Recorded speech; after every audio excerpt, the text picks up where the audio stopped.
Picking back up where we left off, we're in 15.7, day 2. For our second example, a very abstract-looking problem. We've got a triple integral.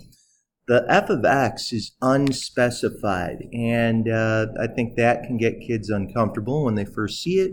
Really, f could be any function, but we have boundaries for those three integrals, and we're going from dz to dy to dx in that order.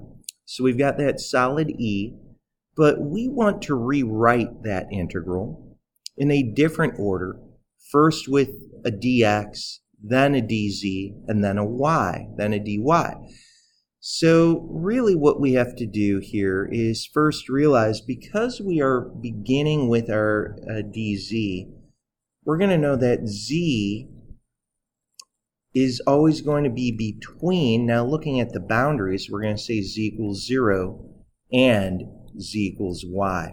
So just to get you beginning, the starting here, you know that your boundaries are always going to relate at this stage to that variable equaling the boundaries. So we've got z equals 0, that's a plane on the xy plane. It's really the xy plane that we've been graphing for so many years now. But then we have z equals y, and you might wonder what that looks like. Now, notice conspicuously we don't even have an x in there, and this is a three-dimensional plane that we're going to look at. But maybe a friendly beginning. What we could do is, if we had z and y here, and if I were to graph that, z equals y, you might, quickly see that it looks something just like so. It's like an identity function. All of the y and z coordinates will be the same. Now, of course, I just made a two-dimensional graph, and that's fine, that's good. But rest assured, what we ultimately are going to be doing is we're going to, of course, bring this into 3D. So we've got our y-axis, our z-axis, and here is our x-axis.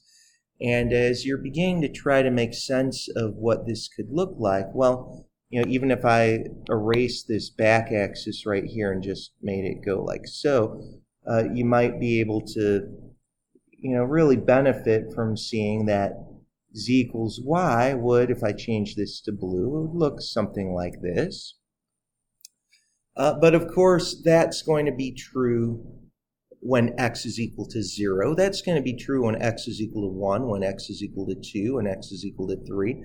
So it doesn't take too long for the kids to realize that that plane would look something like that. Okay, so that's really where z equals 0. We're going to be on the xy plane. And then up above, our solid is bounded by that plane z equals y. But there's more to the story, of course. What we're really looking at is, from here, z is out of the picture, so to speak. We're now going to look at a dy and a dx. And what that really means is we can now focus in on really what we've talked about is the shadow of a solid being condensed down as a region into the plane, not including that variable. Z is out of the picture. We're now going to be looking at what is happening in the xy plane. So as we're looking at that, and we've also said it's as if garbage walls are condensing that solid and flattening it out to the xy plane here. You can see that our second boundaries here, with the x squared and the 0, we're going to say that y is between y equals x squared and y equals 0. Similarly, as we look at our remaining differential, we can know that x is between really 0 and 1. X equals 0 and x equals 1. So we need to graph this little region. Y equals x squared, of course, is a parabola. and it would look something like so. And y equals 0 is in fact just the x-axis. And x is going to be going between 0 and also a 1. So it doesn't take too long for us to see that really this region, which on the front page of our notes on our first video here, we called it, region R. You could call it region D if you'd like. But that's really going to be the floor of this solid. So what we can do in just a short amount of time is the following. We could begin to graph that. We can say, look, this solid, the base of it is going to look just like this. So we've got this y equals x squared here. That's going to be, really just coming out this way. There's the parabola on the ground. And then we'd have x is equal to 1. And, you could come up here. So if I highlight that in yellow, of course, that's really what we see on the floor. But what I want to tell you is that plane is also up here. So, I definitely want you to understand that this parabola, y equals x squared, it's going to become a parabolic cylinder. Y equals x squared, that's going to be true when z equals 0. But y equals x squared would also be graphed when z was equal to 0.1, and when z was equal to 0.2, and z equals, 1, and so forth. And you can see that's really what's happening. So we've got this solid right here, and that's the base of it in yellow. You can see it's looking like a little piece of a wedge. And my goodness, right here, we can find that volume with this integral. Notice what we're doing. We're doing some, casework, detective work here, working all backwards from these parameters, from these boundaries, and beginning to see what this shape would look like.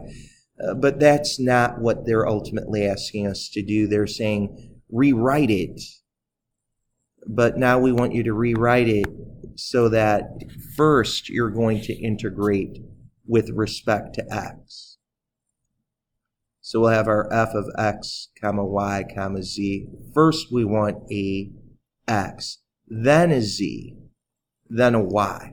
So, they've given us really a type 1 solid, and now they're saying envision it differently. So, we've got this little bit of a wedge here, and it's kind of hard to trace that out and to draw it in 3D, but you can see it's really, here's the top, everything filled in right above the yellow coming up to that plane. It's not quite like a triangular doorstop. It's, just like a little section of it with that parabola cutting in.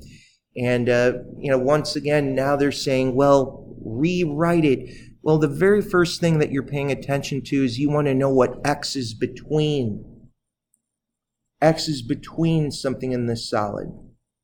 X is between x equals something and x equals something else. And how do we even begin to envision that? Well, draw any little segment parallel to the x-axis going in that left-right kind of a motion. And, here's your solid, and you'd say, well, what boundaries are we talking about? You can see right here on this outer rim from that triangular shape, that's like the plane x equals 1. But here you're touching that parabolic cylinder. You can see that this endpoint right here is touching that, and you think, well, my goodness, how in the world can I write that as an x boundary? Well, we're going to have to come back over here to our y equals x squared, and if I had that y equals x squared, you can think, well, what would x equal? You can quickly solve by taking a positive square root. That would be thought of as x equals radical y. That's our other boundary. We're going to be going from a small value of radical y all the way up to a big value of x equals 1. This will be true for any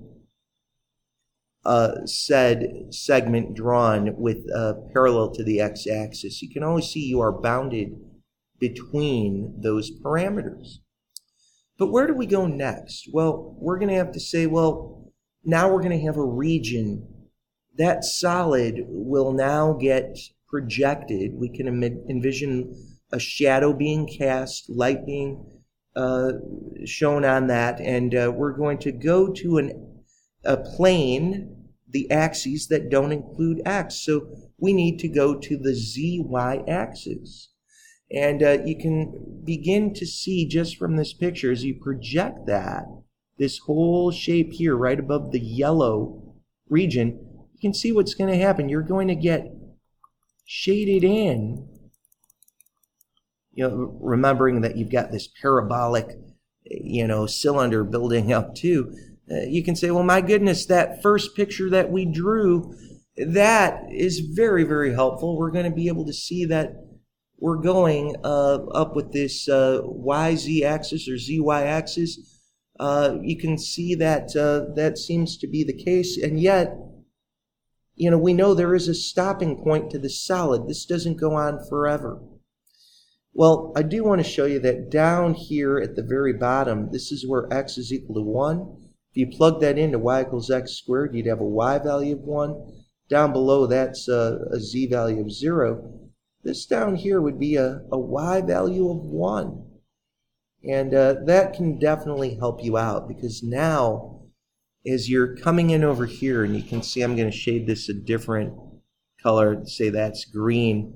That's really what we're seeing here, is that solid would be projected onto the ZY axis.